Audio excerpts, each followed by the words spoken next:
So what would it take to drag an isolationist country into a war in which they had no stake? Short answer, a letter, a boat, and a dash of democracy. Thanks for joining us on Learn with Sprayberry, where we make social studies fun, easy, and educational. Well, at least I try to. Today's focus is the United States entry into World War I. Now at the top of the show I gave you the answer, but it was a little short on explanation. So we're going to fix that, and as always, we're going to kick it off with background. So World War I kicks off in 1914 with a Serb killing an Austrian, and the US responds with staying out of it. Shortly after, the war really gets going and the US chooses to still stay out of it. But while we're staying out of it, we're giving England and other allied countries supplies to help in their war effort. 1915 drops the first reason for US involvement. The Lusitania, a British passenger ship, was going from New York to England. Out of the 1,900 on board, 1,100 died when the ship was sunk by German submarines. Among the dead were 120 Americans. You'd imagine that the US would instantly jump into action, but no, we kept our isolationist stance. Germany kept shooting down passenger ships until it sunk the Sussex. After that, England pressures Germany to sign the Sussex Pledge, which means Germany won't shoot down passenger ships, and it's going to warn military ships before shooting them. The reason is, Germany's shooting them down to stop war supply shipments. And if I warn you and give you time to get off before I blow up your boat, the same goal is accomplished. I shot down your supplies. You would imagine after this whole pledge and everything that Germany would be more careful. Instead, they intentionally continued things that got them into trouble. Germany kicks back up shooting down passenger and military ships. This pushes the US more towards war, but not yet. In January of 1917, Germany gives the US another reason for us to go to war. Germany was afraid that the US was leaning towards jumping into the war, which would prove difficult for Germany. The US had stayed out, so troops were rested and our country had an industrial structure to provide a surplus of war supplies. To try and keep the US out of the war, Germany hatched a plan. Arthur Zimmermann, a civil servant in Germany's Foreign Office, sent a telegram to their ambassador in Mexico.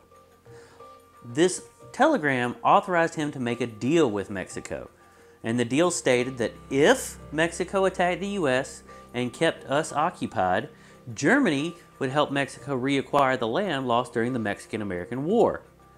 Now, luckily for us, this message was intercepted by Britain. And Britain naturally told us this information to help, well, pull us into the war. I'm sure they were also trying to help prevent an ally from falling victim to a sneak attack. All of these combined into the perfect storm that pushed the sleeping US into attack. President Woodrow Wilson asked Congress for a declaration of war on April 2nd, 1917. In his address, he cited three predominant reasons. Reason 1, Germany's use of unrestricted submarine warfare. In this reason, he cited the sinking of the Lusitania, which cost the lives of 120 Americans. But this is a little bit odd because this reason had been sitting there for almost 2 years by the time he asked. So, was it a good reason? Well, I'm going to leave the judgments to you guys and historians. Reason 2, the Zimmermann telegram. This message was designed to keep the US out of war, but it backfired and drew the US into war because, well, threatening to shoot at an American is a surefire way to get shot back. Wilson viewed the first two reasons as an attack on America's right to remain neutral, so he laid out this third reason. He took this also as an attack on democracy. He argued that America has the duty to fight for the rights and liberties of small nations, and it was our job to bring peace and safety to make the world itself at last free. We also needed to ensure that the world is made safe for democracy. These reasons are going to be difficult for Wilson to gain enough support.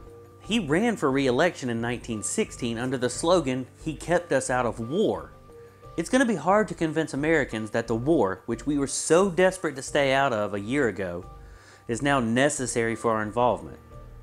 To help him with this, the US jumps deep down into propaganda. But that's another video. It's time for Subscriber of the Week. This week, I'm going to mix it up and pull a subscriber from Instagram.